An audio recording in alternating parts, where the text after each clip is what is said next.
Көлеңкелеп отыр едім көк талда. Бір кішкентай маған қарай оқталды. Рұқсат сұрап жайғасты да жаныма, аға сенде мама бар ма деп қалды. Не дерімді білмей қалдым тіл жұтып, кірпігімді алдым жасқа сүңгітіп.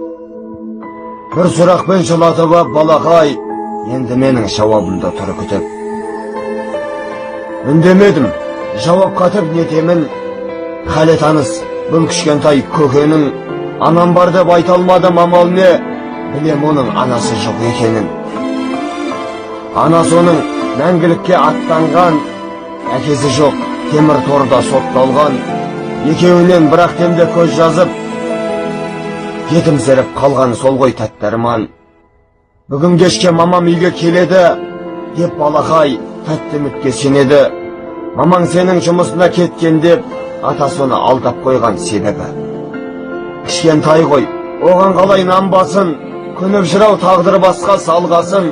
Өзі жемей мамам келсе берем деп, бір қолына ұстап апты алмасын. Аңсап жырау, көрігісі кеп шамасы, кішкентайдың сағынышын қарашы. Атын айтып айғайлайды еркелеп, бірақ оны естімейді анасы.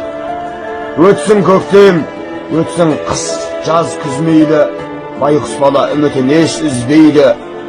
Сәби жүрек сезіп жүрме бірдеме, әкен емес тек ананы іздейді. Үміті зор, келер ау деп ойлайды, қасыма кеп тағалаңсыз ойнайды. Әр әйелге жалт бұрылып елеңдеп, анау менің мамам ба деп қоймайды. Аяп кетіп, жүрек босап елжіреп, екі көзім жасқа толды мөлдіреп. Мұңы қалың бұл сүйкімді балаға, айту қиын мамаң сенің сөнді деп. Арман отын алаулатып жандырған, өмір бойы өксімеуді заң қылған. Басым дейдім құдіретті анаға, баласына сөнбес үміт қалдырған. Бір қалтаға кәмпит тызап 15, бір қалтаға тығып тағы теңгесін.